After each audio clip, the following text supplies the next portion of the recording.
Sessler, break out the smelling salts because I got some questions for you. You ready? Let's go. You like spirals? I love spirals. You like tackling? I like tackling a lot. You like men in tight pants? Men in tight pants? Check.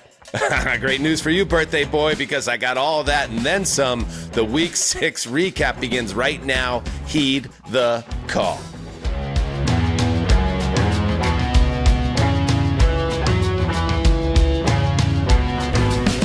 Hey-o, welcome to Heed the Call, an NFL podcast.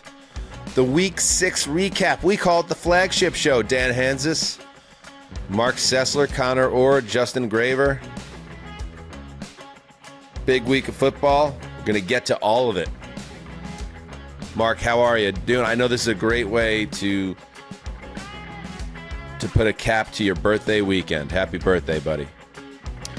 Thank you. And you guys were true mensches to allow me to, as a surprise, I didn't know it was going to happen, but I took the Thursday night recap off and had a wonderful evening and thought of you the entire time. 3 of you I thought of the entire time. That's what I spent my time doing, and my birthday.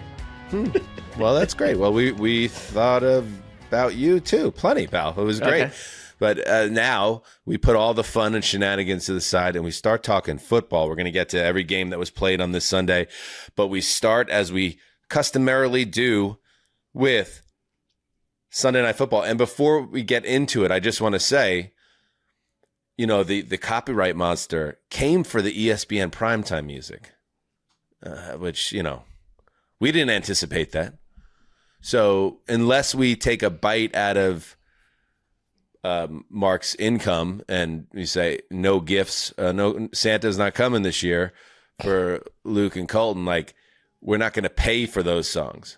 So I was thinking, why don't we just create our own primetime songs by things that are in a rights-free library? Like, it's an ambitious goal, but starting at tonight's show, we're going to create our own iconic primetime-like music, Mark. And as the brainchild of you, I think it's another piece of evidence that my children probably see you more as a dad figure than even I. So thank you for looking out for them. Yeah, just saved Christmas for the Sesslers. You did. How about that? You did. All right, so let's see. I mean, so if some of these songs pop up and they don't pass the sniff test, we'll just, we'll throw them out. Get on Justin a little bit, and then we'll throw them out, and then we'll come down with a good set of tunes and get into it. Justin, right? Poor Justin. All right, let's do it. Let's dive into Sunday Night Football from Arrowhead.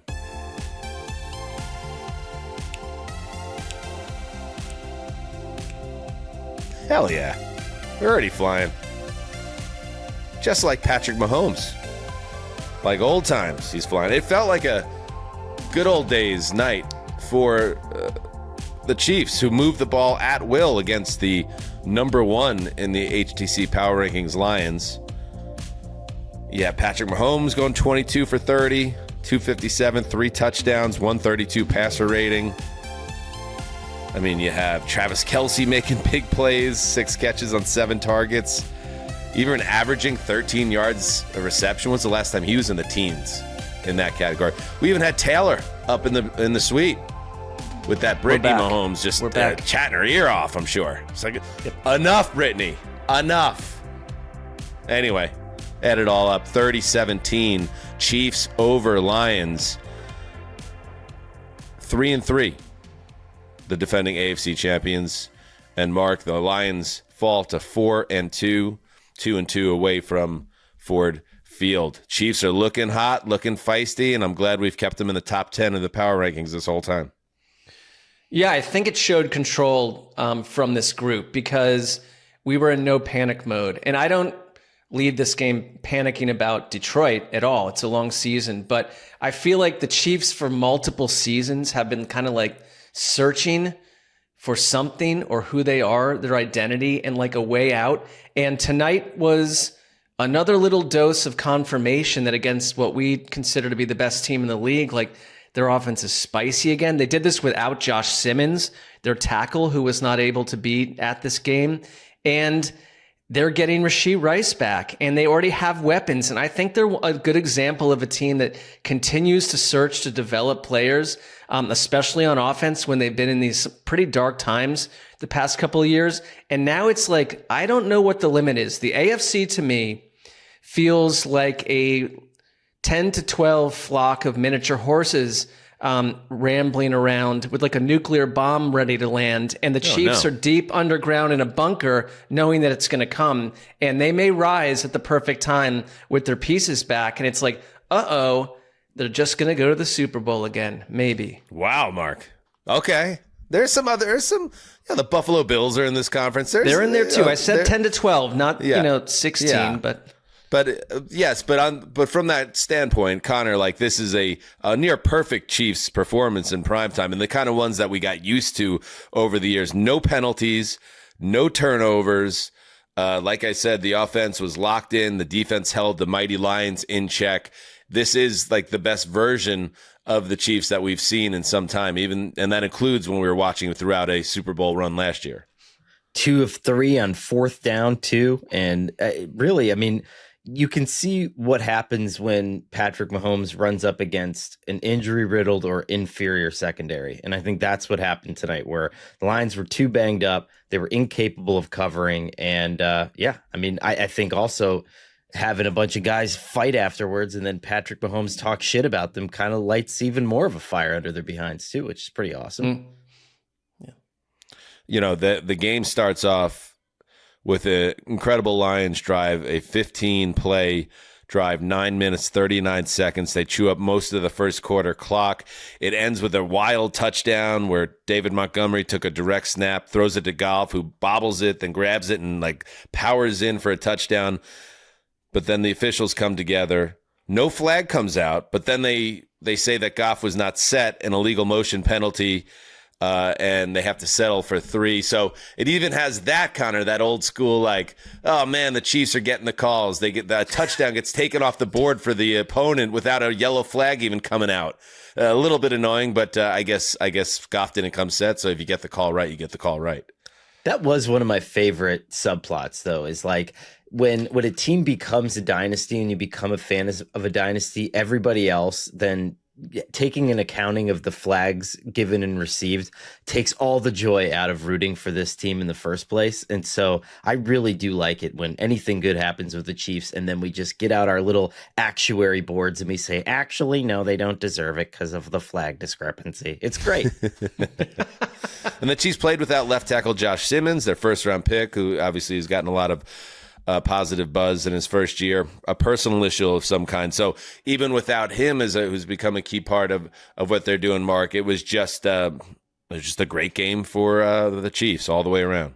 Well, it was, and Connor mentioned it that they, the Lions, and it's unfortunate because it feels like last year a little bit, although it's not permanent. You're going to get people back, but I think they mentioned that 5 of 6 cornerbacks that they plan to go into the season with in camp were not on the field tonight. So that's not how you want to face a Chiefs offense that's heating up. That's why, I think it's a zero panic for either team. I mean, I also feel like if you want to look at positives, like Sam Laporta, who's been a little hidden name-wise amongst some of the other stars in this, was a star tonight and made one of the catches of the year. And it's they're going to be all right. They've got a tough schedule, though. They've got a rough month and a half coming up. So you want to be healthy. That's the one concern is we're seeing it all over the place. Health can diminish whatever it is you plan to accomplish. And I don't want to see a team like the Lions go down the road they went down a year ago. And I hope they can get these guys back. They're held under 300 yards in this game. But yes, they have another big game home against Buccaneers next week. The Chiefs get the Raiders. And most importantly for the Chiefs, they get back their best wide receiver now. Our buddy Pete Sweeney had this text from Arrowhead, or a tweet that he sent out after the game. At the start of the season, I said the Chiefs need to go 3-3 without Rashee Rice. They didn't take the path I anticipated, but they got the result they needed. Yes, they did, and I agree with the sentiment there, Pete. So that's only going to make this offense better. So keep an eye on Rice and how they deploy him in this offense. And then finally, maybe the biggest fight we saw from the Lions in this game, Connor, came after the game was over. And I'm getting a little bit of more context because this literally just ended from an AP runner that they sent out. Patrick Mahomes had tried to give Brian Branch a high five after the final whistle. The Lions safety walked right by him. Chiefs wide receiver Juju Smith-Schuster took umbrage and had words with Branch, who delivered a punch to set off a brief melee. It took players and coaches from both teams to break up the skirmish and clear the field. So a little bit of bad blood. Connor never did nobody wrong. I like it. I love it. I mean, why should someone take umbrage for refusing to shake Patrick Mahomes' hand? Like, is he like a dignitary and we're supposed to address him with a certain term or surname? What? No, I mean, I'm not saying. I'm just saying he is a one of those figures. There's only a few. I mean, if you look at the way that it's playing out, and you can see it if you're watching it on YouTube, clearly doesn't want any part of this, walks by Patrick Mahomes. Patrick Mahomes kind of grabs his wrist like, hey, I'm trying to say something to you. And then Juju Smith-Schuster kind of just pops up like, and tries to get into the mix here. I never excuse violence, but, I don't know. I like how Connor did that with the noting the YouTube. And if you have a comment too, if you agree or disagree with Connor, comment in the comment section, right, Tim? Very nice. I mean, spoken like a man with another age of wisdom attached to his resume. Yeah. Wow. This guy knows how to generate traffic and conversation. Good work, Mark. Happy birthday. All right, let's take a quick break, and then we dive into the rest of Week 6. Stay right there. All right, we are back. Sunday Night Football in the rear view, and now we turn our attention to the rest of the Week 6 Sunday slate. But before we do that, we need to have a better understanding of what the games meant as a cohesive whole. And for that, we turn to Marc Sessler. My theme for the week: clock in, clock out, mommy. All right. Clock in, clock out, mommy. Connor, you want to take a crack? I was with him for the first 4 words, and then mommy just completely threw me. Is there sexual undertones here now? I don't know. Always. Oh, especially if the mother is used with Mark, and that's something we're going to break down in an off-season show. I'm going to go with I'm going to call a recurring theme. Sex addiction? You got a problem with sex? Right away, we go to the sex addiction. A recurring theme to theme of the week, Connor, is my prediction that it will be about Mark's ongoing greatest carnal desire when it comes to the schedule, which is making teams go away, and teams that aren't trying go away. There's only this many teams that matter, and everybody else, the quicker they can disappear from Mark's life, the better. So I'm going to say it has something to do with that realm, a theme of the week. You're not far off. When I scan the results from today, and as you're going along, like packed inside 18 weeks of regular season football, we've had a couple weeks that have been wild, earth-shaking with block kicks and upsets and endless drama. I thought today was one of those weeks, and it's a little bit more of a meat and potatoes week where it's like almost all the favorites won, and that's okay. I'm not dinging it for that, but sometimes we learn more about each of these teams, and it's good to have a normalized slate on Sunday once in a while. And like, it's just if you worked at like Data Farm Tech or Crystal Vision or Future Horizons Global Inc., like you have a day at the office where it's like, look, like some days are spectacular and all this stuff happened. Other days it's like, I'm going to go in, I'm going to do my job. Crystal and mommy, like, mommy, I clocked in, I clocked out. Are you proud of me? I have a job. I make a wage. My wife is tired. Are you proud of me, mommy? Like, I just did what I was supposed to do. Like, that's kind of what today felt like. It's not a bad thing. It was just like all the favorites kind of won, and it wasn't the most dramatic football Sunday of all time, but it was a good football Sunday. You have paved a runway for takeoff now, Mark. I'll tell you what. And so workman-like Sunday in the NFL is another way to put it. So let's, without further ado, dig into all the games in the early and late afternoon window. And let's start with an early game that pitted two teams that I think the Call family is they're intrigued by these teams. So why don't we stick them together, send them to the big chlorine tank, the home of Fred Durst, and see what happens. Seahawks, Jaguars. Let's go.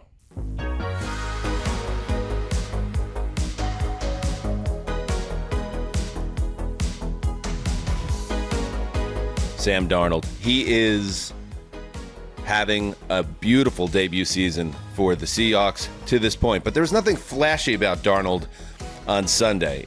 He has had issues in the past, actually 6 interceptions and 2 starts in Jacksonville's career, but this time he kept it in front of him. 295 yards, 2 touchdown passes, one to Jackson Smith and Jigba, another to Cooper Kupp, and Seattle really dominated this ball game on way en route to a 20-12 win over the Jaguars. And, you know, I thought the Jaguars really flopped in this game.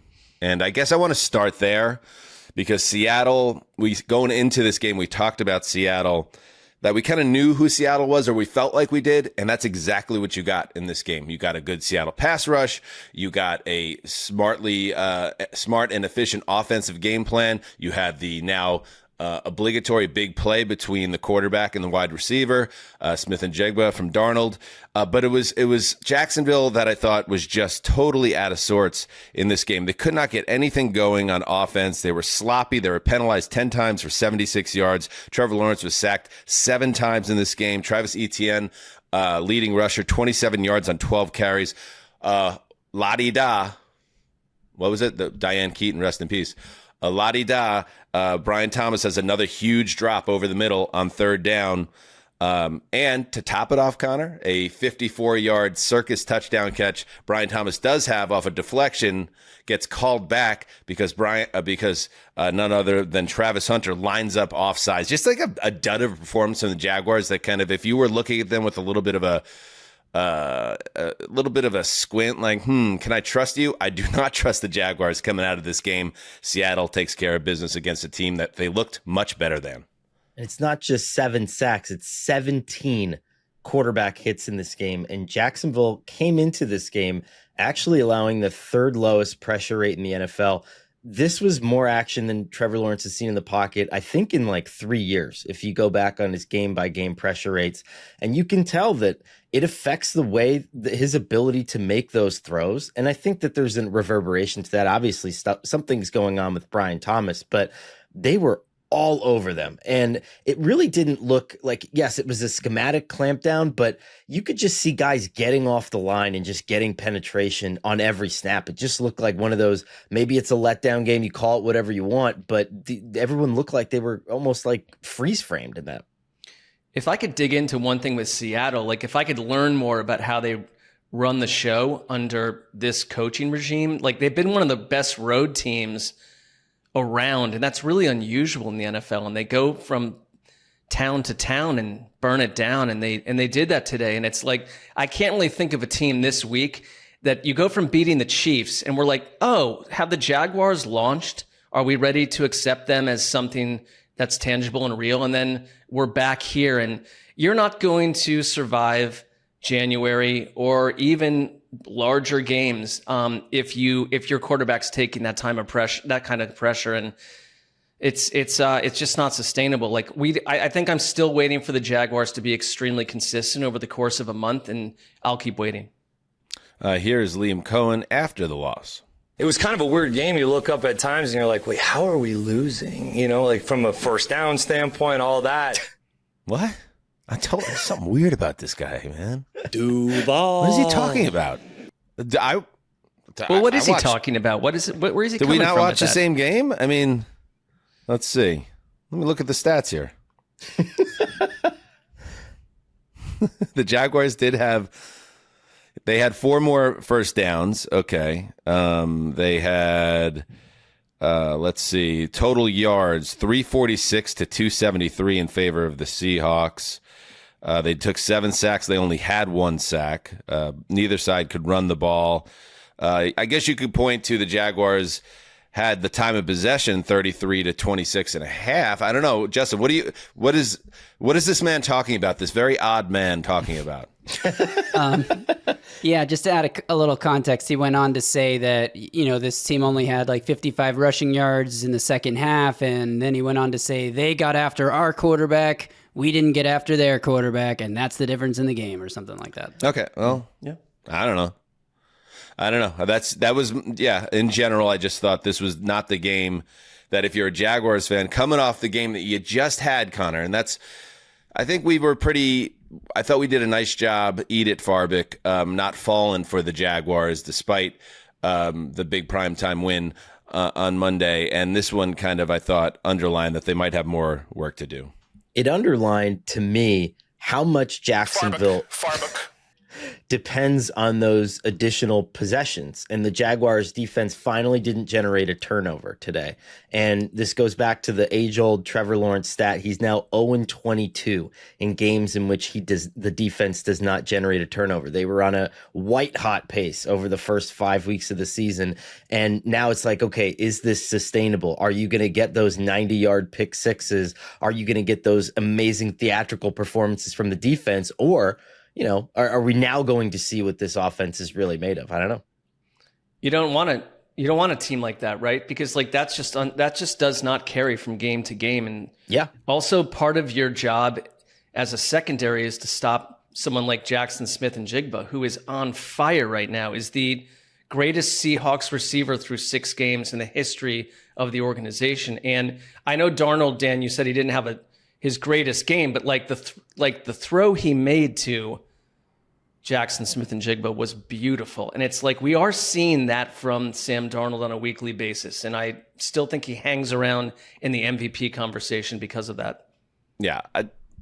Even as the queen bee of the Darnold hive, he's not going to win the MVP. But this is a perfect example of the type of game that he's been playing with regularity this season, where he stays within himself and he makes throws. And yes, he'll make those big-time downfield throws. He's been the best quarterback in the league as a downfield passer this year, which is crazy. Smith and Jigba, 8 for 162 and a touchdown. The 4th time in 6 games this season he's gone over 100 yards. He leads the NFL with almost 700 receiving yards. He's one of the best wideouts in the league, and I don't think anybody thought that was his ceiling going into this. One last thing, the Seahawks are awesome on the road. They're 3-0 this year on the road. They're 10-1 in 2+ seasons under Mike McDonald. So that whole, what we remember during the whole Legion of Boom, Seattle is this amazing home team, and the road, it gets a little dicey. They're 4-8 in that same span at Lumen Field. So you don't want to get the Seahawks on the road, and that's another sign of a good football game and another lock of the week for Conor Orr. Very, very wisely done. I like that. Well, and gutsy, you picked a road team. It's well done. Well, he picked the right road team. The man's doing his homework, obviously, Sessy. You nailed it. I don't doubt that he's doing homework or his homework, but yeah. I'm glad you said something, Dan, about not falling for it in the power rankings, and I think that there is a high-mindedness to how we approach power rankings, and even the locks have breadcrumbs back to the power rankings and some of the things that we want to express. So it's all connected. If you're paying attention. Yep. All right. Let's move on to the other big game of the week, a matchup of 2 4-1 squads. Now, listen to this one. Oh, man. Oh, yeah. Man, you're a winner. Like, it's one of those 80s songs, like, you're a winner if you go for the goals of your soul. Like, you're like a kid in pajamas on your couch, Yeah. Run your fastest and you will be the best. Those songs. What a decade. If you missed it, man.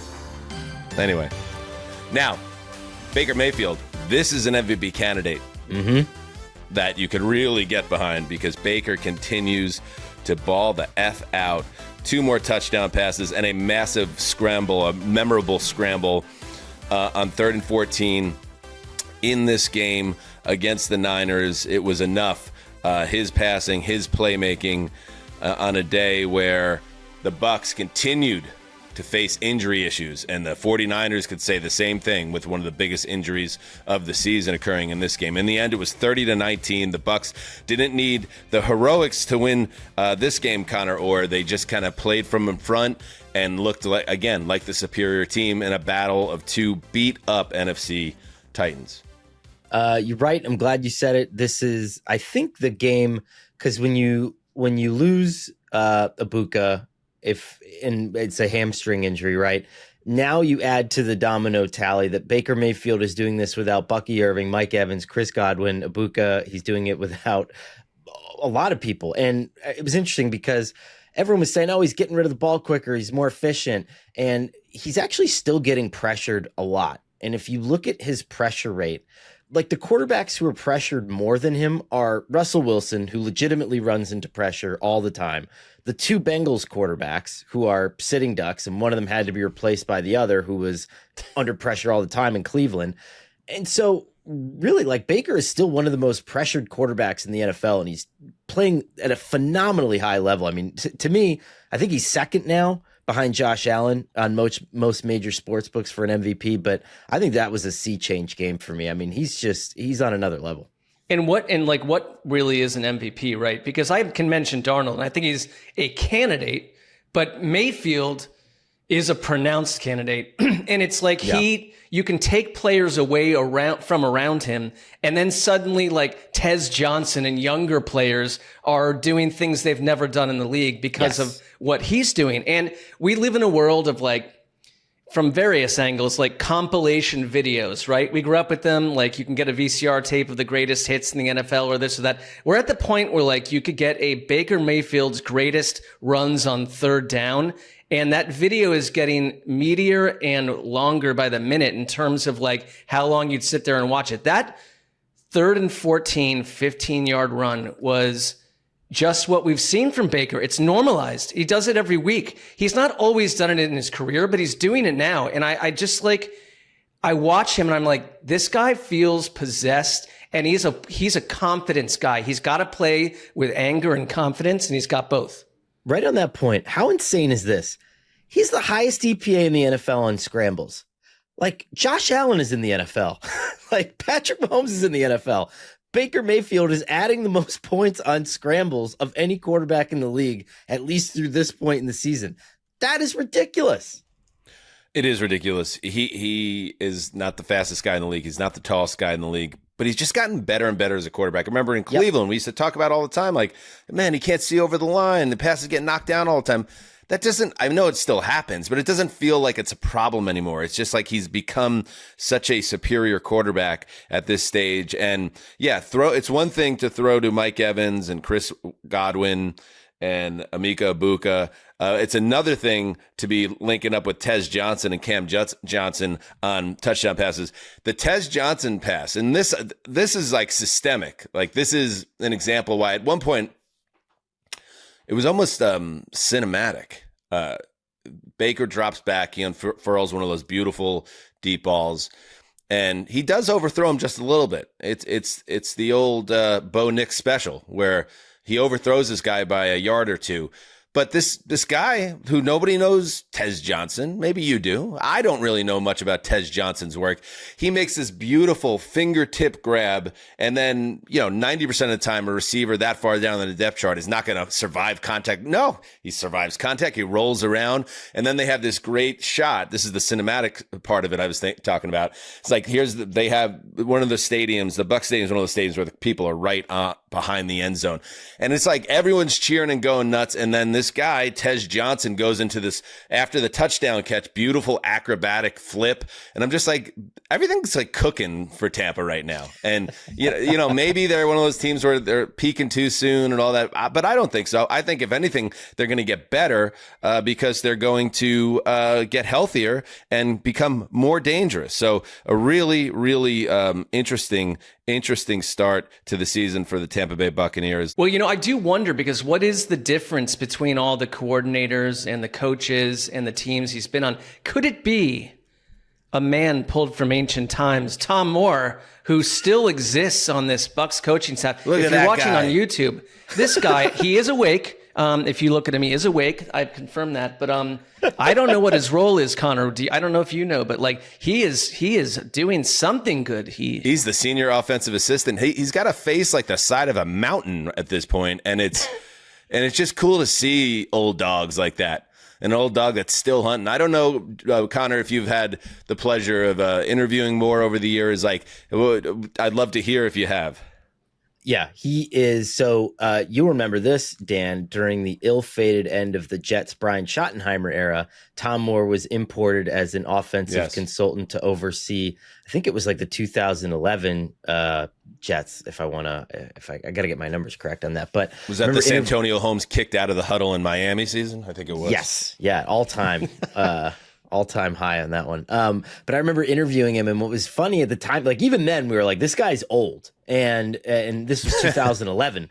And I remember him asking me, he's like, well, what newspaper are you from? And then like, I was like, oh, I work for the New York Star Ledger. And he's like, and then he just goes through in his mind, like just starts rattling off the beat reporters who used to cover the team in like 1975 for all of the New Jersey papers. And back then there was like 11 New Jersey newspapers. And he's like, Vinny DiTrani used to cover the Giants for the Bergen Record. And I was like, holy shit, you're just an amazing human being. So I don't know. That's my Tom Moore story. Tom Moore. Yeah. And on the San Francisco side of things, here's the good news. Christian McCaffrey finally scored a rushing touchdown on another day where he averaged about 3 yards a carry. Very strange, but that's just the way it's going. Mac Jones slinging it, nearly 40 pass attempts in this game through 2 interceptions, no touchdowns, but also averaged 9 yards an attempt and really looked good at times and moved this offense again. But he's also Mac Jones. Like you see, this is a good, like, here's the full picture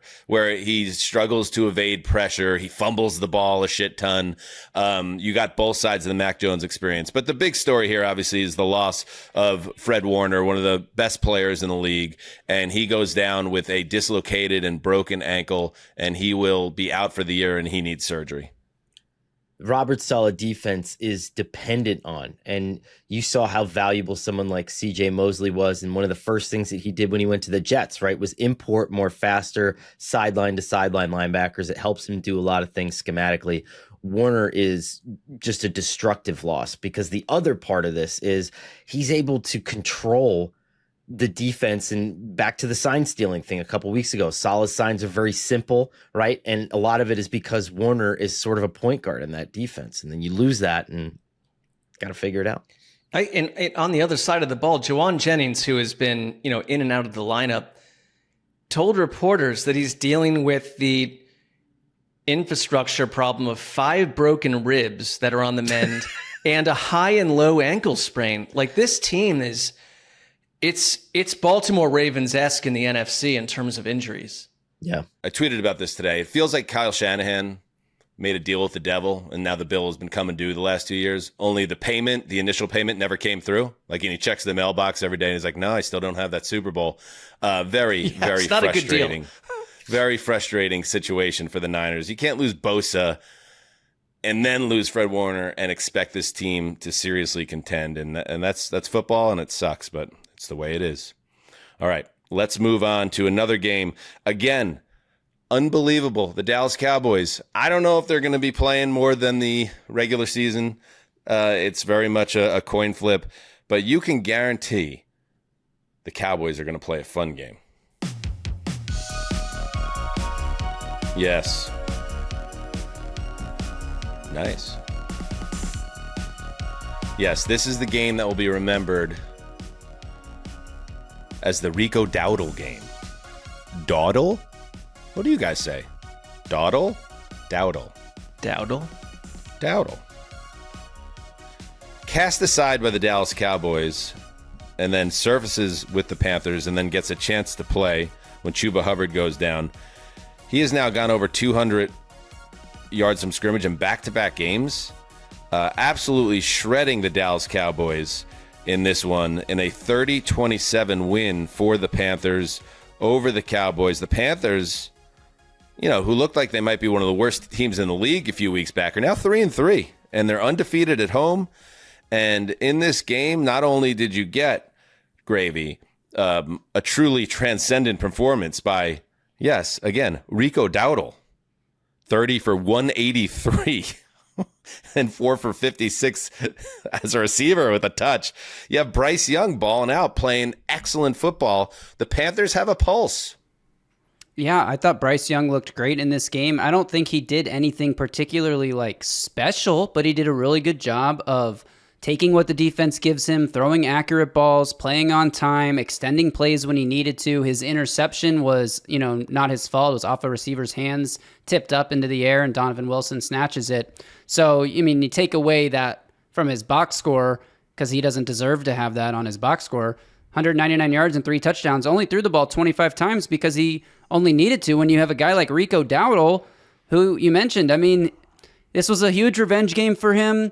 And you said the Cowboys cast him aside. It's tough to know with what Jerry says, what's real and what's not. But apparently the Cowboys wanted to bring back Dowdle, but they were worried about paying Micah Parsons, and they didn't know how much money they could set aside. What? I don't think Rico they did. Dowdle, Stop. It was a financial decision? I don't think they did. No, because his Stop. agent, David Cantor, who we've met, said that Dallas never, now it's an agent, but he said that Dallas never even made an offer for Rico Dowdle.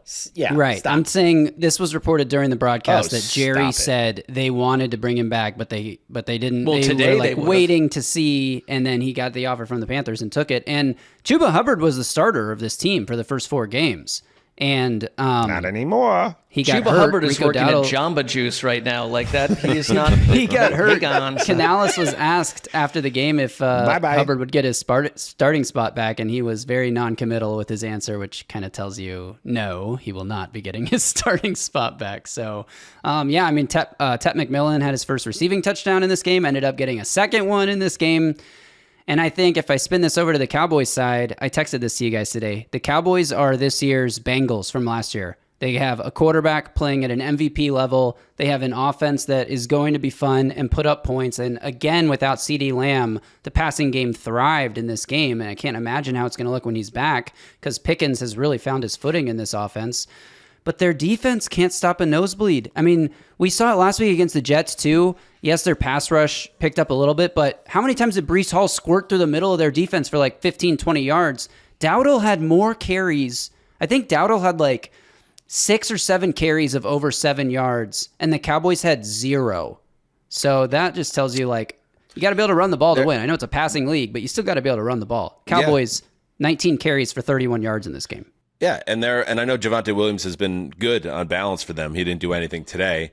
But yeah, an underlining of, while we give credit to Dallas when they deserve it for personnel decisions, like bringing Pickens in, and he's playing like an all-pro right now. Maybe a guy that like Dowdle, to have him on your roster when you don't really have any depth at running back and let him get out the door. The only way the Cowboys are going to win is by keeping the other team's offense off the field, I feel like.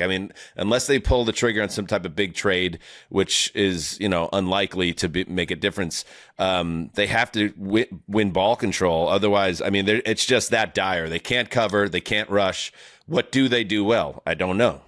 What defense were they in on that 4th down at the end of the game to stop the field goal? It was just 2 safeties standing back there being like, here's where you can throw the ball to advance. And it was I don't know what Eberflus is doing. This is a bad situation.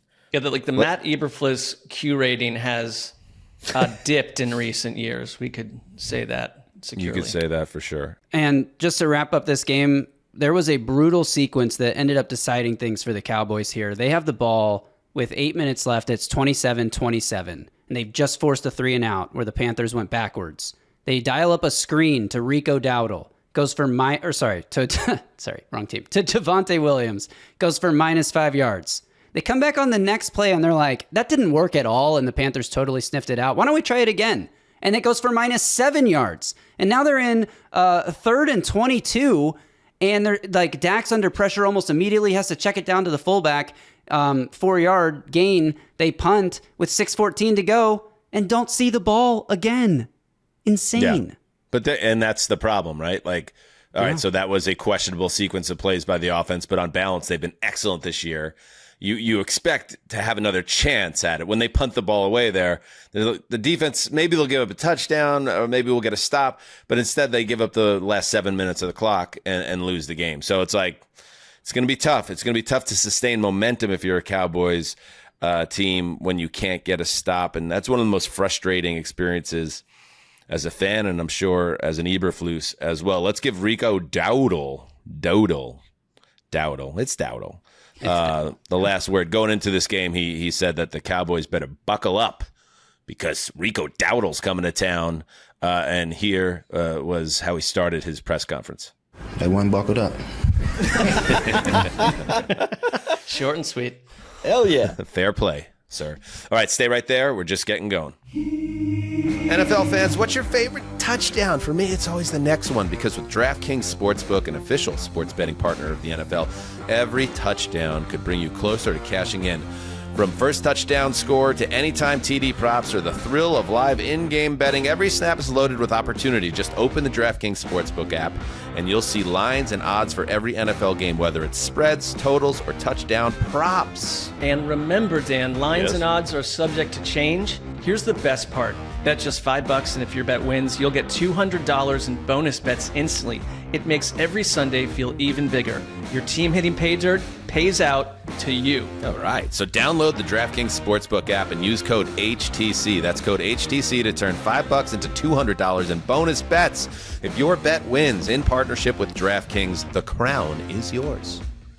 Gambling problem? Call 1-800-GAMBLER. In New York, call 877-8-HOPE-NY or text HOPE-NY 467-369. In Connecticut, help is available for problem gambling. Call 888-789-7777 or visit ccpg.org. Please play responsibly. On behalf of Boot Hill Casino and Resort in Kansas, fees may apply in Illinois. 21 plus age and eligibility varies by jurisdiction. Void in Ontario. Bet must win to receive award. Minimum minus 500 odds required. Bonus bets expire 7 days after issuance. For additional terms and responsible gaming resources, see dkng.co/audio. All right, we are back. Let's roll on. And yes, the international series has continued. And for reasons that I don't quite understand, if you're trying to promote the game overseas, why would you send the New York Jets? I don't know. But the NFL f***ed around and found out once again. To the hot toddy. Yeah. This is one of the ultimate examples of playing down to your opponent. The Denver Broncos, high off their upset win in Philadelphia 7 days earlier, hop on the plane, have a great time in London, and then find themselves in a rock fight with the New York Jets. In the end, they get a late field goal and a defensive stand to secure a 13-11 win, keeping the Jets as the lone winless team in football at 0-6. This was a turkey shoot for the Denver defense. They, led by Nick Bonito, they sacked Justin Fields. Geez, how many times was it? It had to be, oh man, what was the number? Was it 9 times, constantly pressured him. The Jets had a net passing yardage in this game of minus 10 yards. Obviously, one of the worst passing days in the history of professional football. And you can't make it up. So, we'll get to the Jets side of it in a second. But from the Denver side of things, yeah, this is a game where they're trying to figure out the consistency on offense, and they couldn't figure it out. They couldn't really run the ball in this game. Bo Nix struggled, especially in the second half when they just scored 3 points. They turned the ball over, the first team to turn the ball over to the Jets all season.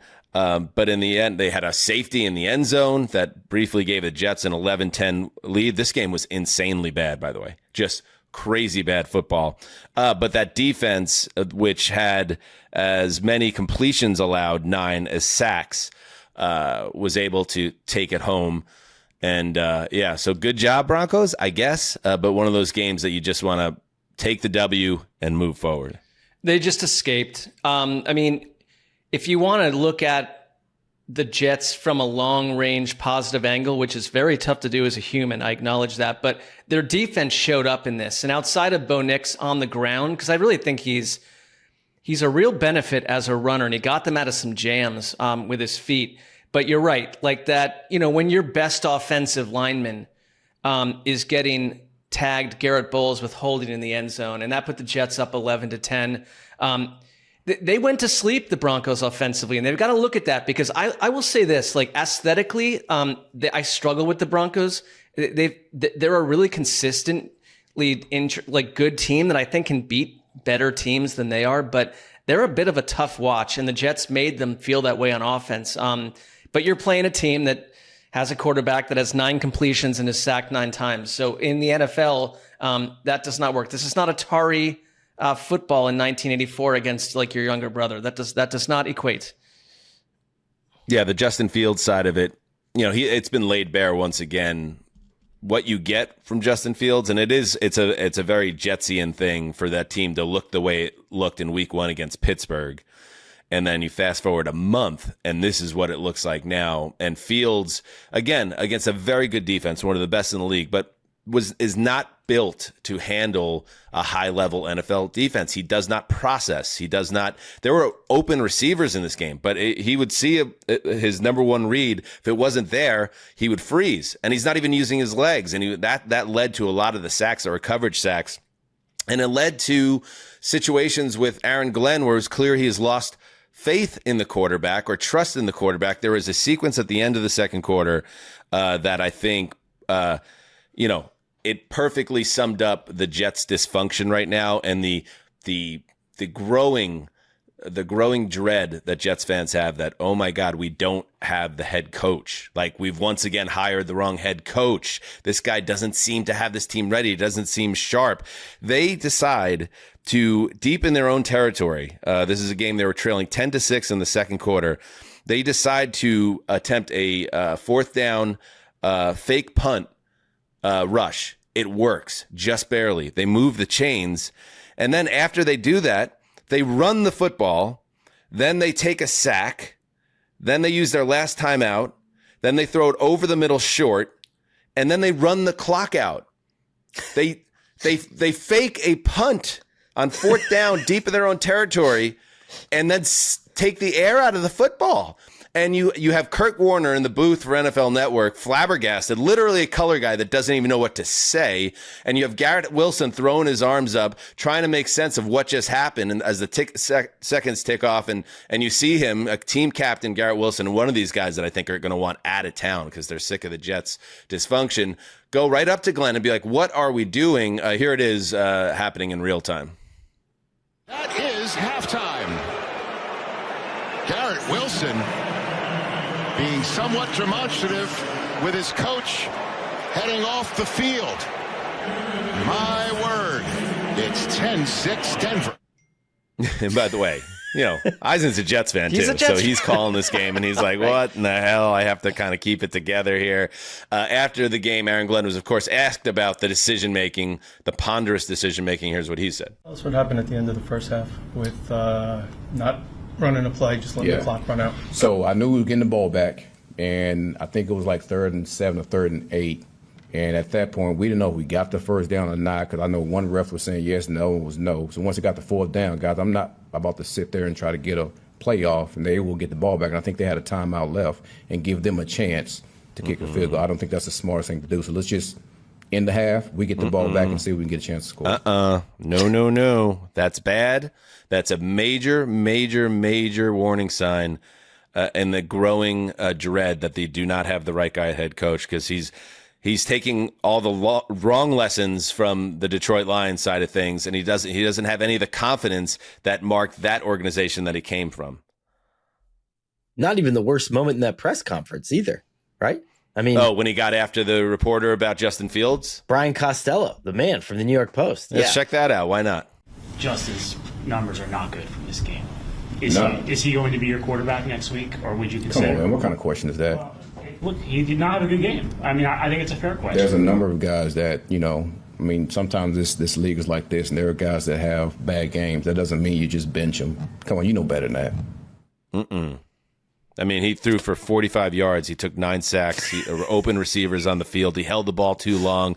The team is 0-6.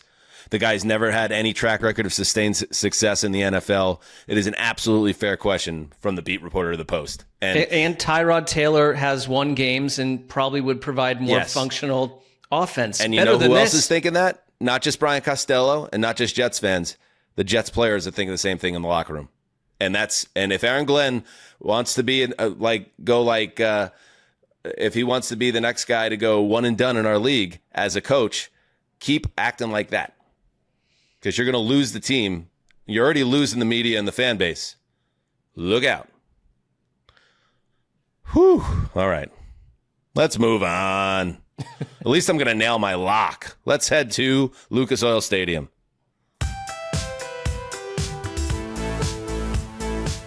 Oh, yeah. Yeah, the Colts, on paper, this looked like a blowout. Cardinals coming off an epic loss for the ages. Kyler Murray scratched with injury, with Jake Brisket subbing in. But, that actually kind of seemed to stabilize the Arizona Cardinals, who play a very strong game, quarter 1 through 4. But in the end, it still wasn't enough, because Daniel Jones threw 2 more touchdown passes. Jonathan Taylor ran for a 1-yard score with 4:32 to play. And the Indy defense, after struggling throughout most of the game, gets the big stop inside the 20-yard line in the final minutes. Despite some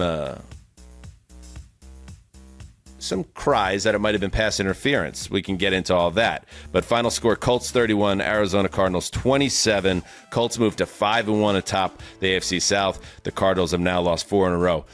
Mark, your thoughts on this one? A very, very taut, well-played affair.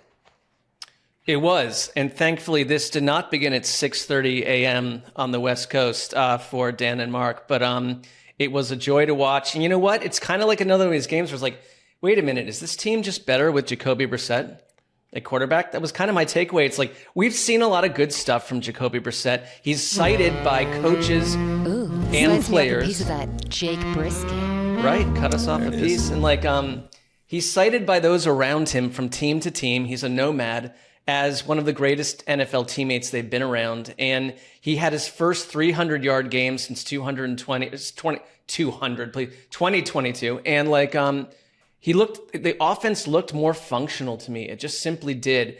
But I think part of this game today for me, because I do think that this Cardinals defense, the reason that they've been in these one-score games week after week after week, is that they do have one of the NFL's better defenses. The Colts put it to them in the second half with 3 straight scoring drives that separated them. They kind of fell apart on that part of the ball, but the Colts are just for real. They're for real. And the Cardinals, you have to figure out how to win games. I think it feels like a team that does not have continued success and does not know how to win these close games. And tonight was another example of that. Yeah, this second half was pretty wild. We had scores on every possession except for the last one. And again, Trey McBride, I think we've talked about this. Officials are loath to take the laundry out in a fourth and game on the line situation unless it is absolutely something they cannot ignore. And whatever side of it you are on, you're probably right. But they don't call it, which leads to the end of the game. They did have a chance to get the ball back also, but Taylor has a first down run that really puts the game to bed after that. But in the second half, it was Cardinals 10 plays, 61 yards, touchdown, field goal by the Colts. Cardinals 6 plays, 66 yards, touchdown. Then the fourth quarter, Colts 6 plays, 67 yards, touchdown. Arizona field goal. Colts 9 plays, 66 yards, touchdown. And then the 10-play drive by Arizona that ends on downs. And Connor, I guess we had a spirited debate about this game, and I thought that this was going to be a cakewalk for the Colts. Obviously, it wasn't. I did actually get nervous when I saw that Kyler Murray was out, because I think Kyler Murray is part of, when I talk about the team that lacks the proper constitution, I feel like he's at the heart of that. So taking him out, and it's funny, we just talked about Tyrod Taylor because he's another guy that everybody loves, locker rooms love. And like you said, Mark, Jake Brisket's the same way. Right. He does, I think, add a level of professionalism that stabilized this offense and helped them almost pull off an upset. Yeah, I mean, that has the power to create a sea change. But I'll say this, I was genuinely concerned about everything. I mean, I'm babying the Colts, but I also kind of backed Justin on his Cardinals play. So I was sort of nebulous in this one. But the second that I saw Indianapolis is now lining Tyler Warren up in the slot and like invert tossing it to him, just tossing it to him as a slot receiver and letting him run the ball up the middle. Holy shit. Like, this offense just keeps developing wrinkles. And when I saw that, even though it was the very beginning of the game, I was like, there's no way this team's going to lose. They're just too interesting. There was a drive, by the way, when they tied it up 24-24, the Colts, a series of Daniel Jones completions to Tyler Warren, Alec Pierce, and Josh Downs. And it was just another reminder, especially on the Tyler Warren front. And I feel like we say it every week. It's like they're finding new ways to use him. He is extremely dynamic. He is an offensive rookie of the year candidate, if not the lead guy. And this offense it just is another confirmation that, like, you find out in the first month, what is mythology and what is real. They're completely real, not to even mention Jonathan Taylor there. So here's the other part of it. And again, not making any excuses, thought it'd be a blowout. Wasn't. But this is a weird day for Indianapolis football. This game features not one, but two of their players suffering, like high profile players. Their star cornerback and their former first round pick and the backup quarterback suffering crazy injuries. We'll start with Anthony Richardson, who's supposed to be the number 2 quarterback. He was using an elastic band to stretch before the game. The band has a malfunction, I think is what the team how they put it, and it snaps, hits him in the face, and he gets an orbital fracture, which is the bone, that encircles, around the eye. And also he needs stitches. It busts his face wide open, and he's out multiple weeks with this injury potentially. And then to top it off, when that kind of shock of what the hell just happened subsided, this happens, if you're watching on YouTube, during pregame warmups, and there he is. Like, Charvarius Ward he's backpedaling during warmups, and a tight end collides with him and knocks him out. He gets a concussion. He's out of the game. Here's a quote from linebacker Zaire Franklin. "It was a weird day, I won't lie to you. Losing 2 guys that you depend on. Anthony, we depend on him in a pinch." That's kind of funny. And obviously Ward, losing those guys pregame was tough. It got to a certain point where in the locker room, you see guys just whispering about what happened to the point, and you're like, hey, we got a job to do. So they were a little bit of a shaken team in a very strange way. So they got the win, but an odd day at Lucas Oil Stadium. Some weird shit in general happening at Indianapolis right now. Yeah. We make history too. You could take your, what do they call that stupid thing when it's a new score that hasn't happened before? Scorigami. You take your scorigami, stick it up your old butthole, and have a good time with it. I like history like this. The first time 2 people took opposite teams in a lock-off, and they both lost because Gravy bravely took the Cardinals and came up short. And I took the Colts, but since they were in the blind lock zone, they had to cover not 7, but 14. Wow. I wouldn't have covered either, so I don't get it either. You got to love it. I'm claiming moral victory on this one. Oh, yeah. Moral victories are the best type of victories. Cardinals drive down like 70 yards, needing a touchdown to win it. There is, in my very biased opinion, clear contact on Trey McBride on that last play. Lost. Cardinals should have had the ball first and goal at the 1 with like a minute left. And it's even more extraordinary because there was a third loser. Bye-bye. It was, let's do our little Patreon draft and have everyone, issuing votes for Justin, who, when they look at the draft, they don't know how our workday goes. It looks like Justin sat and covered Cardinals Colts in his little lineup, but Mark's covering it. And I got like 2 games playing at the same time on my ear, like, Sound Working of Music in one ear and like Empire Strikes Back in the other, blasting, discordant. Don't get the reference. And I'm doing all the work. And you're getting the votes. There's a fourth loser. It's Zuzzer. And it's Gravy, and it's Sestog, but it's also all you little dicks, all you trolls out there that were ready to bury me. The Cardinals could have finished it off, but they couldn't. So stick it up your butt too, Connor. We know from these Sundays right that, there with Scorigami, baby. No, we know from these Sundays that like Dan is just rolling out of bed on Sunday with scores to settle. Oh, yeah. baby. That's what it's all about. You got to chase that high, Sessy. He came in hot. What lights you up? It certainly is not going to be our teams. No, it's not. Kyler could miss multiple weeks with what they're calling a variation of a Liz Frank injury. Man. Yeah, well, again, I bet that locker room's not crying about it. They like their Jake Brisket. All right, let's move on to the Super Adom. Ah, yes, the New England Patriots. This is more like, yes, New England. What a beautiful time of year to visit. The foliage, the mountains, the smell of the air, the smoke coming out of the chimney. You know that smell? Remember that in the Northeast? Go for that walk. Yeah. Connor knows. He smells it every I'm day. living But it, me and Mark baby. don't have it anymore. Yeah. Illegal Mark, burns. remember going on a walk on like a cold but not freezing November night with your girl, and you could smell those chimneys working and that crisp autumn air?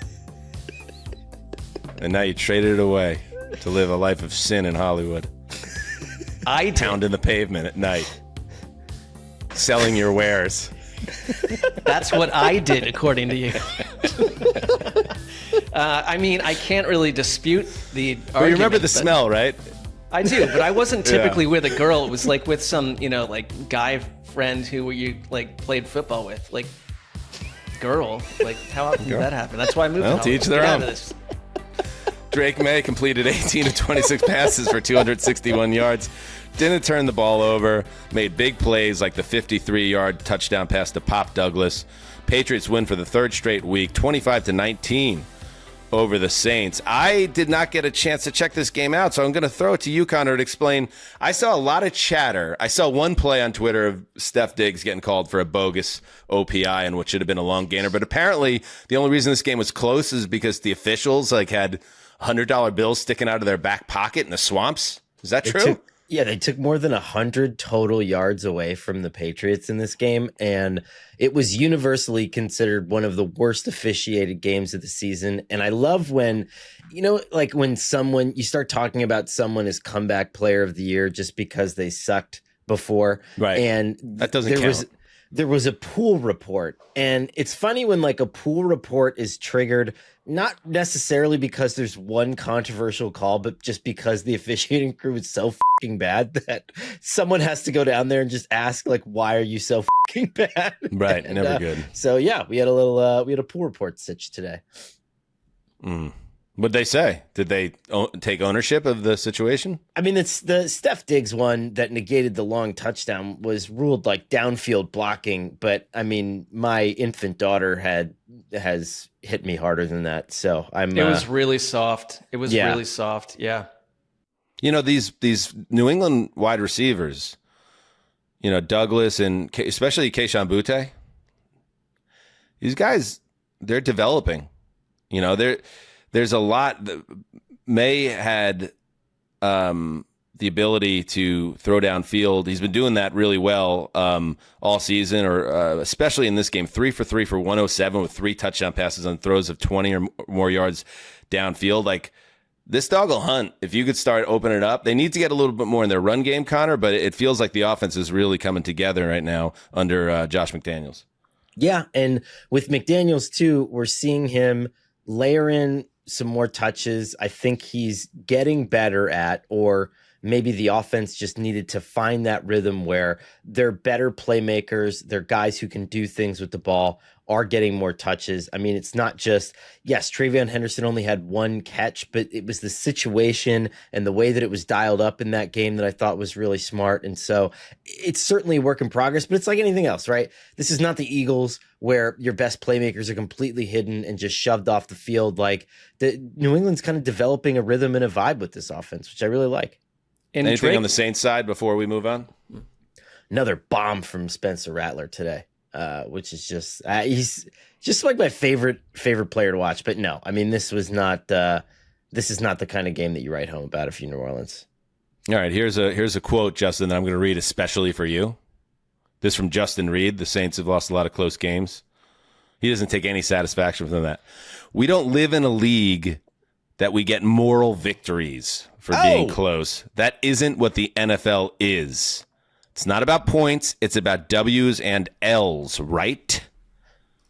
Right, Justin? I don't disagree. I was speaking more for myself, and I'm not an NFL team. So join me in the loser's hot tub of the Lock of the Week competition. It's bubbling. Well, it's full. It's packed. It's packed with losers.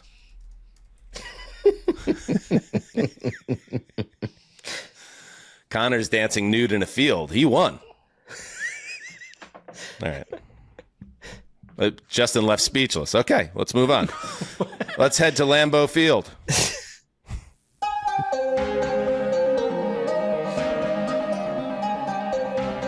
Packers, man.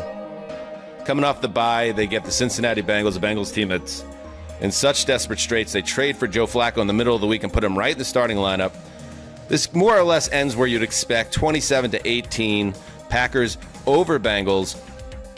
However, give the Bengals credit because they did put up a nice fight in the second half of this game, Mark.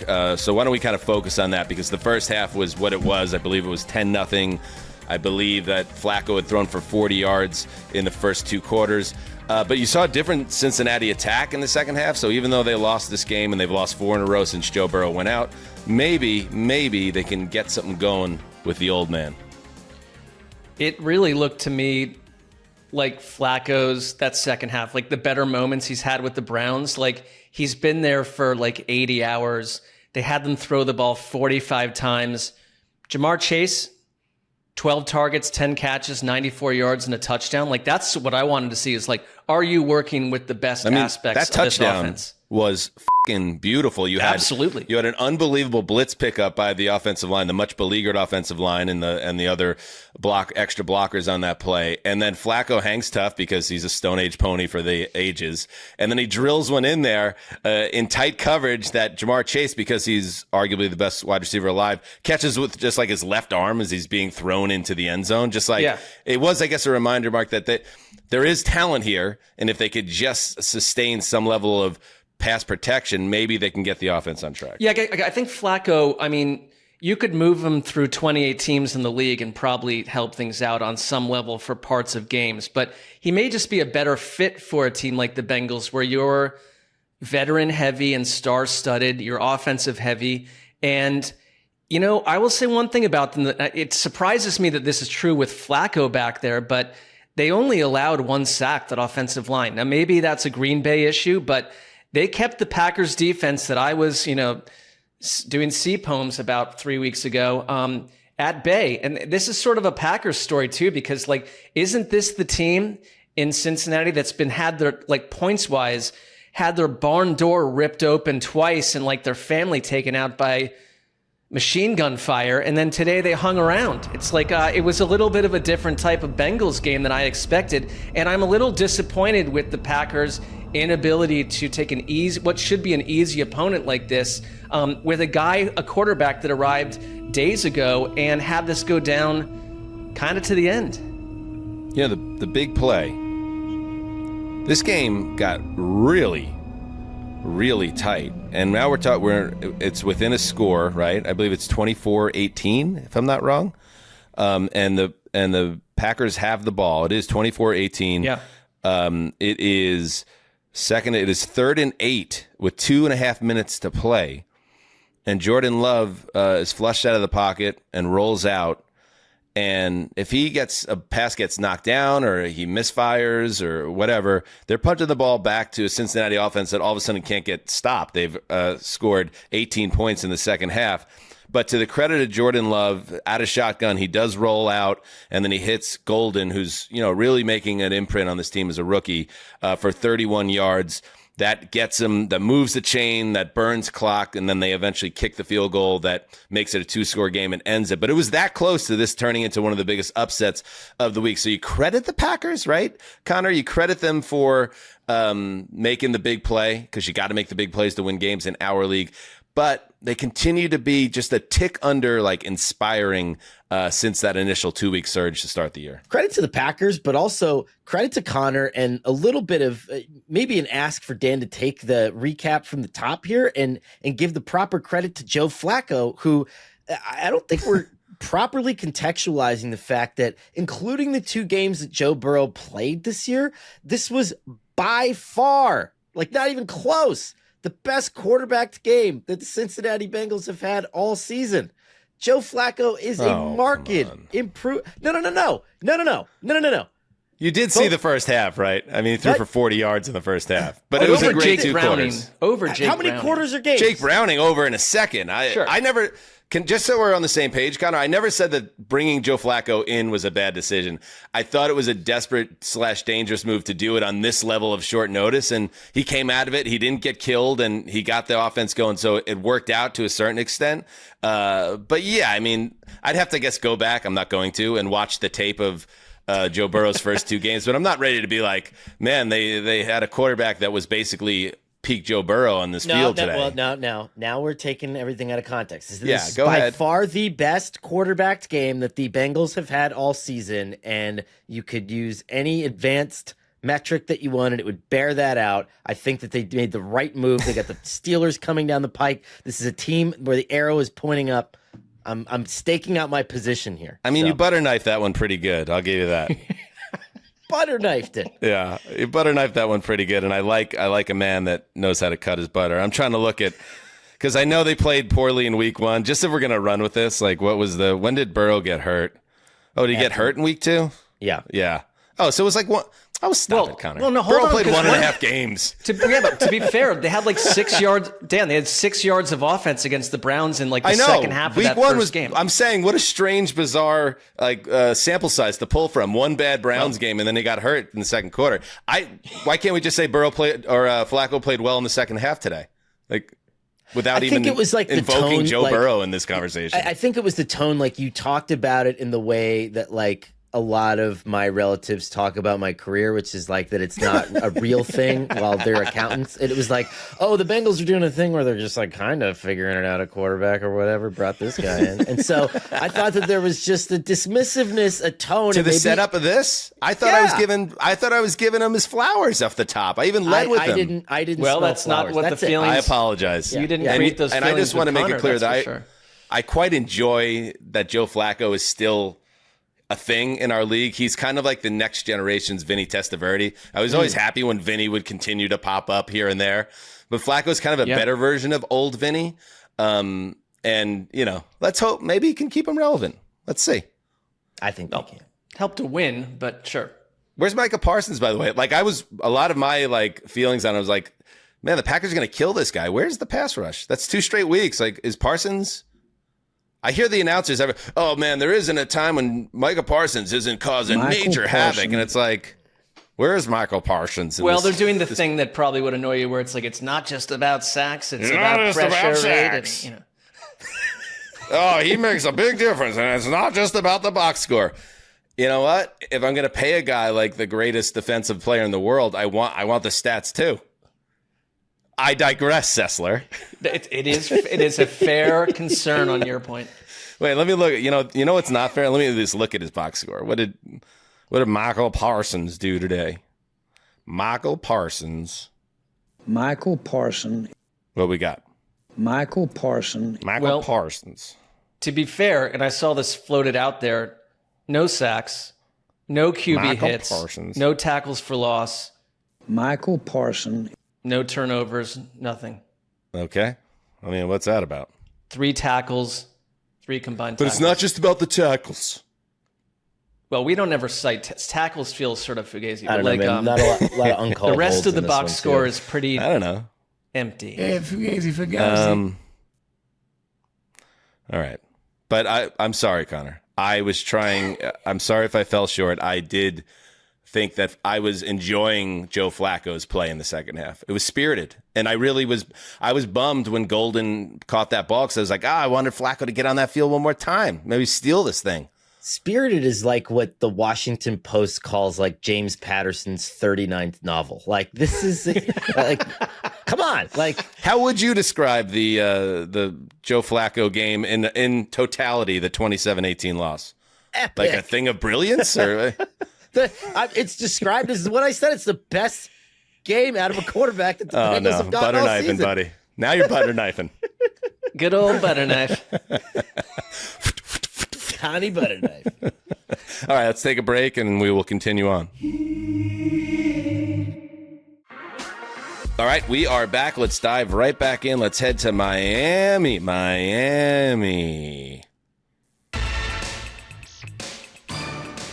Oh, this sounds like Miami, baby.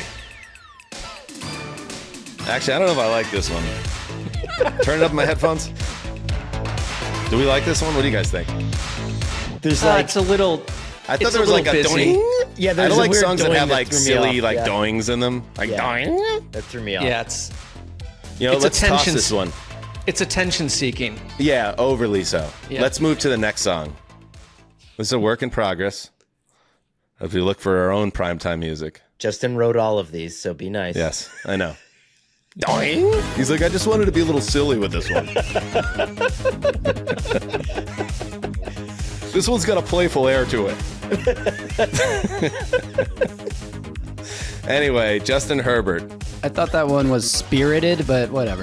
Okay, James Patterson. Butter knifed it. All right, Justin Herbert to Ladd McConkey. Speaking of things we've missed, how about a big-time play from Justin Herbert to Ladd McConkey? Like a 42-yard catch and run. That was the key play in the game-winning field goal drive for the Chargers, who escaped Miami with a 29-27 win. And, I have one of my favorite, Jim Harbaugh is insane. And we love that about Jim.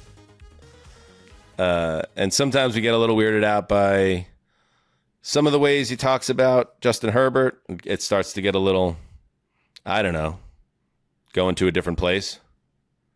But in this case, talking about this particular play, which was Herbert keeping his legs moving, finding a throwing lane, hitting McConkey making a couple guys miss, getting a great block along the way. That's the stuff coaches live for, and that's what I think Jim Harbaugh is getting at after this game. Again, I mean, that play will be burned in my mind for till they throw dirt over top of me. He's the best. So, yeah, they struggle offensively in the first half. And, the Chargers in general, it's been a tough go of it the last few weeks as the injuries have crashed down.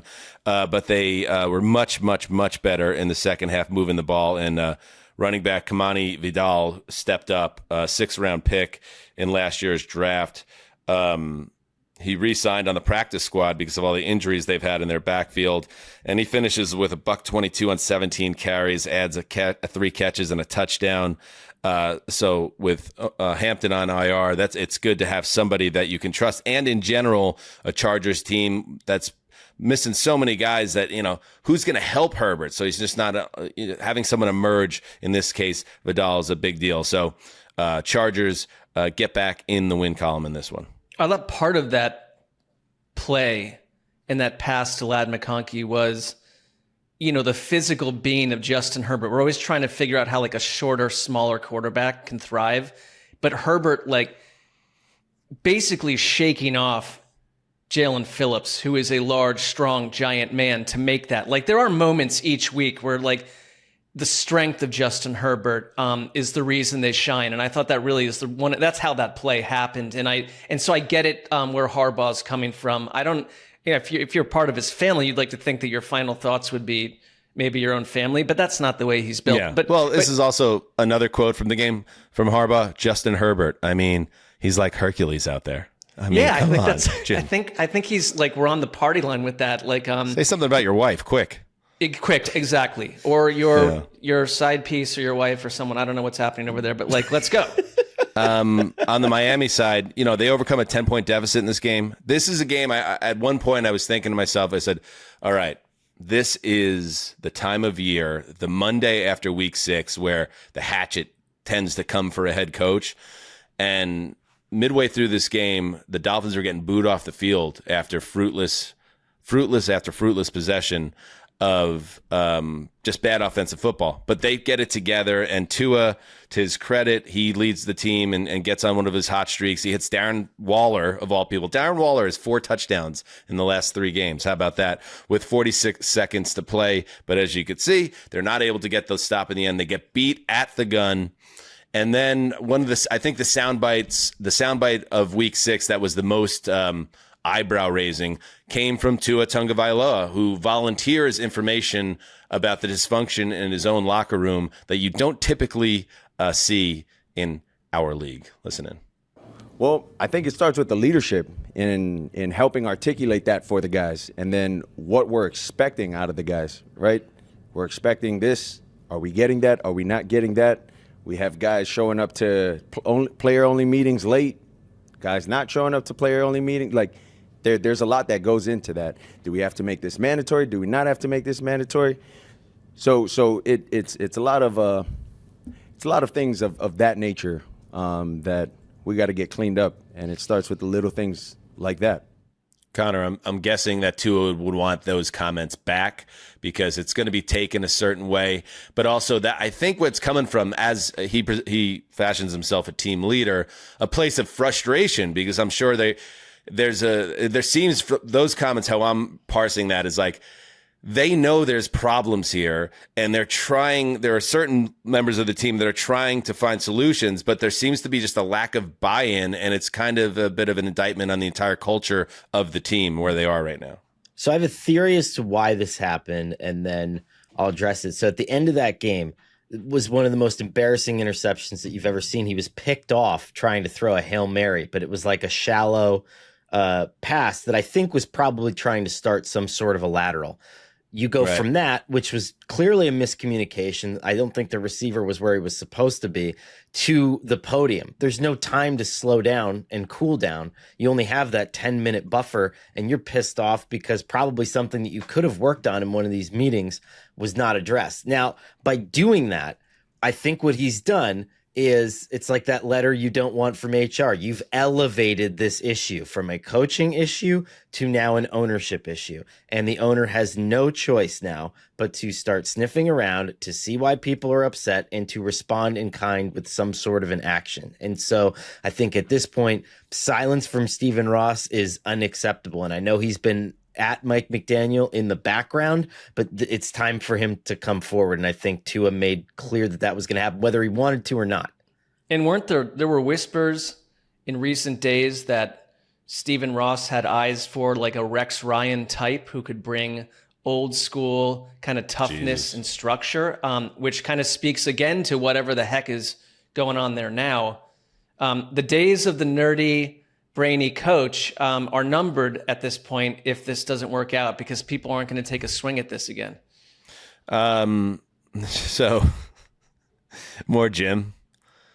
You know, I've been on this beat for years. The halftime interview is the most pointless thing on television.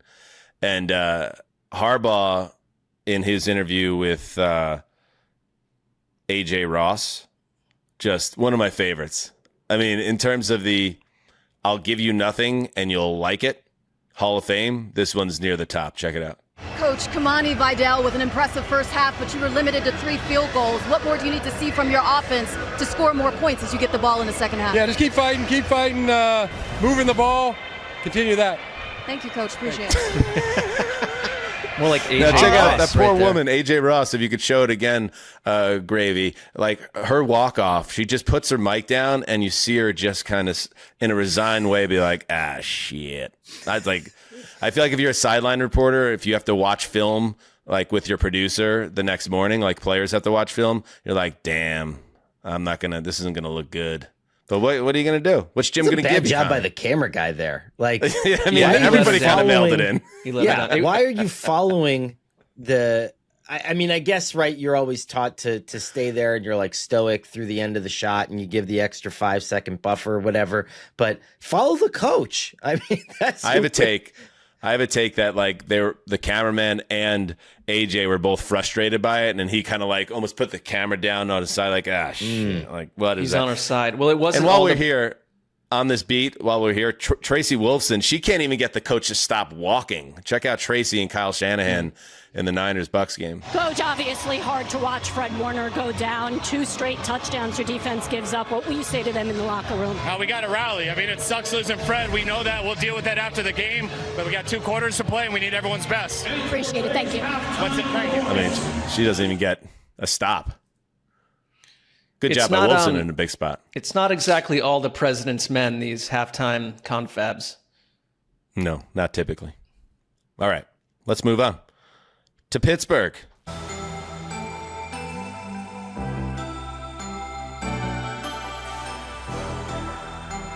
Oh, man. Listen, the stat, I know, Mark, you hate this. You hate that everyone's talking about it. It's like 23 straight games, 23 years in a row since the Steelers were defeated by the Browns in Pittsburgh. But like, what about the playoff game? Right, well, sure. I mean, there was cardboard people in the stands. But, yeah, the Browns can't beat the Steelers at Acrisure, at Heinz, whatever you call it. It's 22 straight years dating back to 2003. And that didn't change or come close to changing on Sunday. A 23-9 win for Pittsburgh. Aaron Rodgers continues to play within this Pittsburgh offense well, 235 and 2 touchdowns. Doesn't get sacked once in the game by the vaunted Cleveland defensive front. And Dylan Gabriel victimized by a lot of drop passes. The Cleveland offense continues to be as bad as it gets. An easy win for the Steelers, Mark.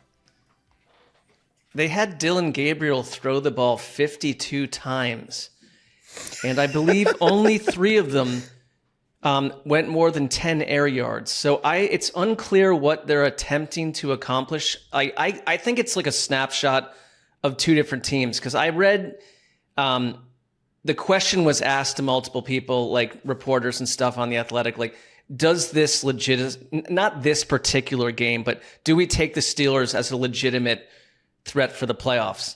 And the Browns are in that category of team where whatever happened today does not add much evidence. The Browns are in a full-on rebuild. In fact, over the weekend, it was listed that players like Wyatt Teller and David Njoku were up for trades. They're trade candidates. They just traded Greg Newsome. They have an immense cap hell incoming for the next offseason, and you're going to see this team change a lot. A youth movement is happening. Pittsburgh, to me, is like, we're hanging on. We're going to try. And I think it was just another little bit of evidence that this is a team with a good defense that can dominate a lesser team like Cleveland. DK Metcalf and Aaron Rodgers. Aaron Rodgers is a different player than he used to be, but that's working. And they can do enough to disrupt lesser teams and probably compile 9 to 10 wins and sneak in as a wildcard team. This was just another very Steelers-esque game from this season. I'm not overly impressed. I'm not depressed by them, but the Browns are not playing for this year. I'm not sure what they're playing for. I'm not sure what sport they think they're part of. It doesn't look like they know it themselves at this point. And because I do wonder behind the scenes, and I don't want to make it all to the Browns, but it's like, what has Kevin Stefanski been told about his job security? Because this is an on-field disaster. Like, how long are we going to hang out with you? Because you're not making a difference and you can't with this roster, but we also put you into a really tough spot where the Steelers, in comparison, are functional still and thriving for a January playoff spot. There's that play where Dylan Gabriel got waxed on like a cornerback blitz from Jalen Ramsey. And I was just thinking to myself, like, how long is this guy going to last as a meat shield? And then, it's not just can he play well enough to stay in the lineup? I mean, this team's doing what it's done several times in the Deep Podesta era, strategically tear down, try to recoup assets when it doesn't look right and pivot. But you're going to get to Shadur Sanders at this point, whether you like it or not. And I hate to make this about him, but if Dylan Gabriel keeps getting hit like that, he's not going to make it for the next few games. Yeah. Let's see. Pittsburgh. Yeah, I think everybody's kind of in the same place. The Aaron Rodgers move right now looks like it was the right one. And I don't think either side really wanted each other. Now they ended up with each other. But as long as you could keep 8 clean, he's going to be able to move the offense. Not explosively, but he's going to run it professionally. And DK Metcalf and Rodgers, all the kind of concerns that we had with their chemistry, you could check the box on that. That's fine. The Arthur Smith, Aaron Rodgers thing, that's all deep summer talk now. This works. Their wins, they beat the Jets narrowly. They had a road win over a Patriots team that completely self-combusted. They beat the Vikings with Carson Wentz in London, and now they beat a terrible Browns team, and they get a pretty terrible Bengals team next week. I mean, the schedule has been kind to them. I'm going to need to see more from Pittsburgh, but at the end of the day, Mark, they're 4-1. And they've absolutely done just about as well as you can hope for this time. And I want to hit you up on this one, Mark, and get your thoughts, because we talked about In the offseason, Myles Garrett asked for a trade, and then the Browns add a 0 to his contract offer. He takes the money and stays in Cleveland. He says that he's told that they have a plan, Cleveland at quarterback and all this. And then in this game, amidst another losing season, a reporter asks him what's it like to see T.J. Watt have a chance to get after a quarterback with a 2-score lead. And he says, curtly, it must be nice. Are you allowed to say things like that when you do take the money, or where do you stand on star player expressing frustration given his specific situation with the trade request and then taking the bag? No, I don't like it. I mean, I also if you remember, and as you do, I was willing to see the Browns trade him. If you're going to rebuild. Don't go half measure and stick him in this because you're going to get this. And I'm watching Jim Schwartz on the sideline in his sunglasses for the 5th game in a row where the defense is dominant, but then the floor falls out late. And it's he's going to off a call girl tonight at some point because it's how angry can you be about what's happening? It's a week-to-week. Off, murder? I just think it's untenable. It's unfair to the defense, and it's unfair to the coaching staff and to Myles Garrett. You should have moved on from Myles Garrett. Collect what a first-round strange picks. Logic leap. Hooker murder? I think we're getting there with some of these figures that are being put through this. I'd throw that out there, but definitely character questions. If that's the next leap from I'm struggling on the football field, or I'd agree with that, but you could understand it. Yeah. Well, I don't know. Again, I don't know. All right, you want to move on? Do you want to talk about this game anymore? Because it feels like a tough one. One of the teams simply does not matter, and we talked about the other one, so we can progress. All right, let's move on. A team that we all thought would matter quite a bit is the Baltimore Ravens, but they matter not at this point. I was going to do a quote the Raven thing, but it was too late. So.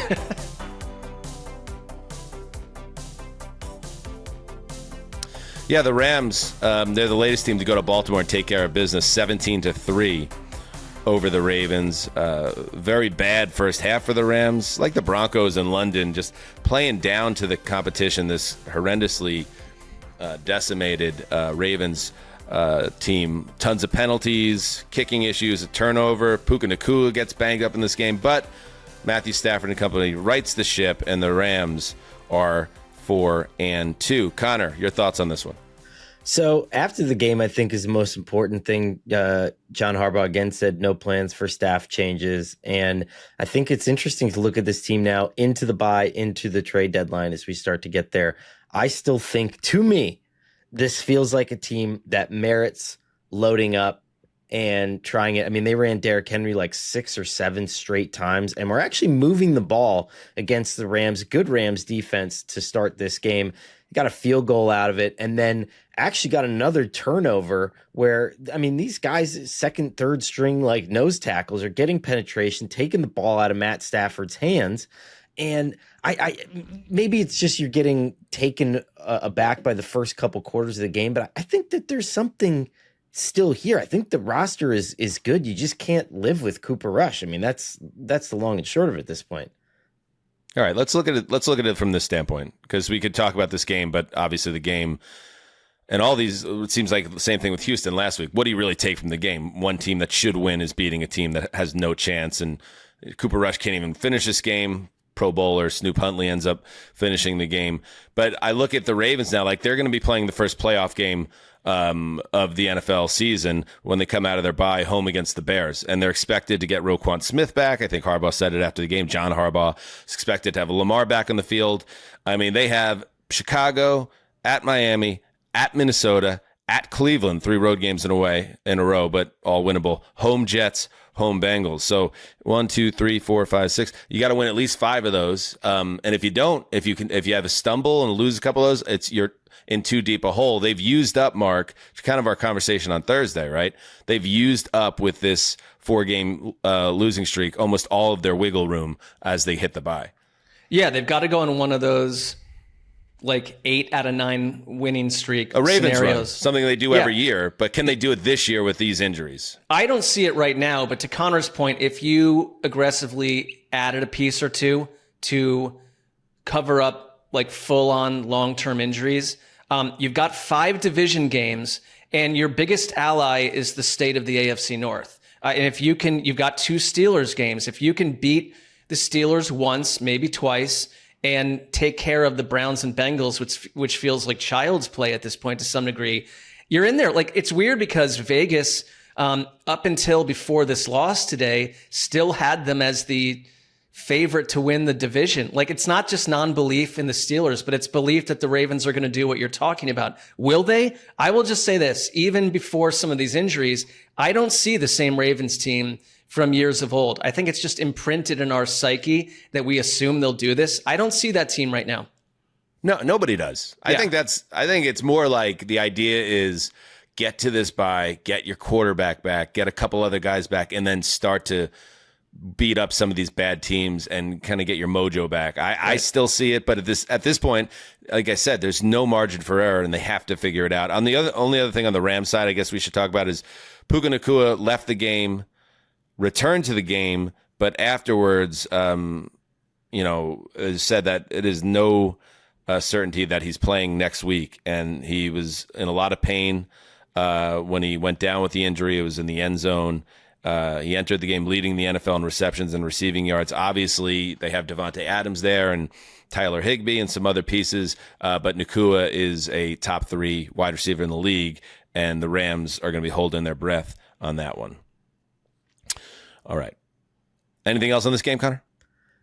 Just quickly, I would say that, Byron Young was a monster, and Tavius Robinson, too, from the Ravens, broke his foot. So that's just like another important Ravens starter. Unreal.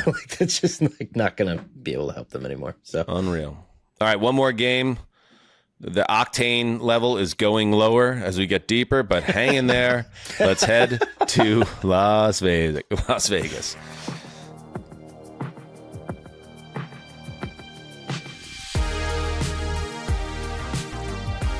This weekend included, if you want to throw the sign up, Justin, College Game Day, ESPN College Game Day in Eugene, Oregon. The Fire Brian Callahan sign. What's on a Saturday? What's the connective tissue on that one? I Justin, got it. You help me out. Yeah, this is just a theory, obviously, but my theory is in 2015, Titans draft Oregon star Marcus Mariota, probably convert some people in the area to Titans fans. They probably stuck with the team. And now they're wishing they had not done so. Okay, I guess. That's like it's like Umbrella Man on Dealey Plaza level territory there. Geno Smith passed for 174 yards and a score. And the Raiders defense did the rest against 0-star Cam Ward and the rest of the Titans offense. 20-10. That ends a 4-game losing streak for the Raiders. The Titans can't build on their first win of the season. In fact, this according to the Associated Press, Gravy, the Titans have not won consecutive games since November of 2022. 47 games that covers. Yeah, the half last 100, time, baby. The last time the Titans won consecutive games was that crazy Thursday night November win over 2022. Over the Packers, their offensive coordinator Todd Downing got a DUI that night, and that was the last time the Titans were good at anything. They've closed the season on a losing streak. Vrabel got fired the next year. It's just been a mess. This guy know how to party or what?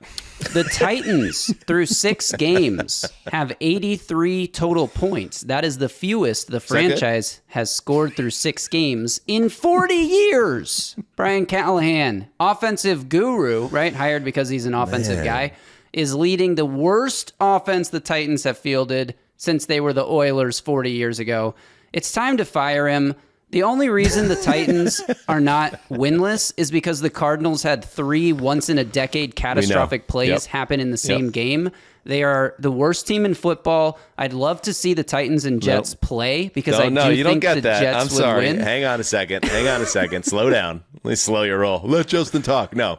Hang on and listen a second. All right?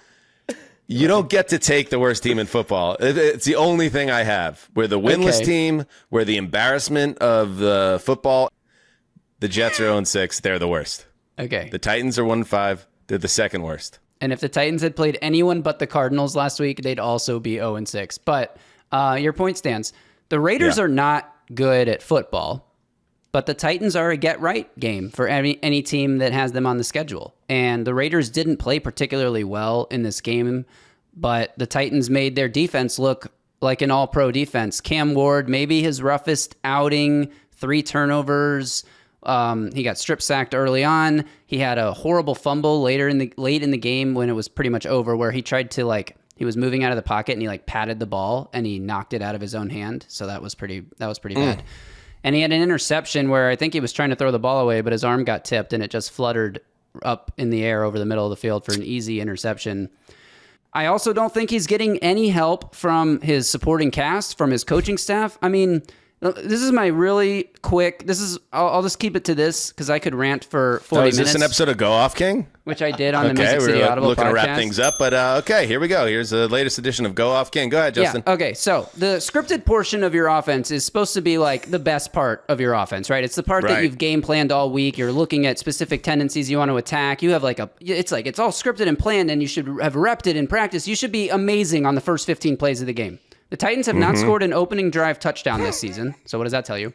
In this game, they open with run up the middle, run up the middle, run up the middle, punt, get the ball back, screen for negative yards, screen for negative yards. That's first 5 plays you've scripted. Cam Ward's first real drop back is a 3rd and 10 against Max Crosby on the other side, who was a game wrecker in this game, like he is basically every game. And he throws a bullet dart pinpoint throw to Calvin Ridley. Calvin Ridley played 6 snaps before he got hurt. I'm just appalled that somebody who's supposed to be an offensive guru could script out the start of the game with run, screen, and that's what you're doing to help your young rookie quarterback get in a rhythm and carry over the momentum from last week. Whatever. Do you watch podcast numbers suffer or tumble a bit as the team goes deeper into the black hole? Yes, absolutely. Nobody cares to tune into the product. Is that pun intended? Because they're playing the Raiders, Mark? That was good. Nice good podcasting, buddy. That was good. Yeah, I'll take it. Sessler strikes again. Subconscious. Old Sessy strikes again. His now verbal wordplay. Mike Vrabel coming in next week. Okay. And he is going to embarrass the Titans. Here we go. And when that happens, Amy Adams-Strunk is going to be embarrassed, and she's going to fire Brian Callahan. I pray to the football gods. You've been saying this for 4 weeks now, but she's not going to do it that game. There's no way. Maybe. I think she wants to avoid this appearance of being super trigger happy with firing people. It's too late. You've already fired 3 people in a row year after year after year. Do it again. Just do it again. I don't know. Well, we wish the best for you, Justin. We do. And that was a good ep. Texas beat OU. There we go. Very good ep. All right. That king went off. All right, that's it. We'll be back Monday night. I think, is it a doubleheader, Mark? Yes, it is. It is. I believe there's 1 or 2 more of those, but it is a doubleheader. I think it's the last one, and I'll tell you what it is right now. Buffalo at Atlanta, Chicago at Washington. So Mark and I with Justin will have the reaction to those games and then a look at the Week 7 power rankings as the wheel keeps turning. Thank you for tuning into the flagship show, and have a great week, and we'll see you soon. Till next time, do what you must. Heed the call.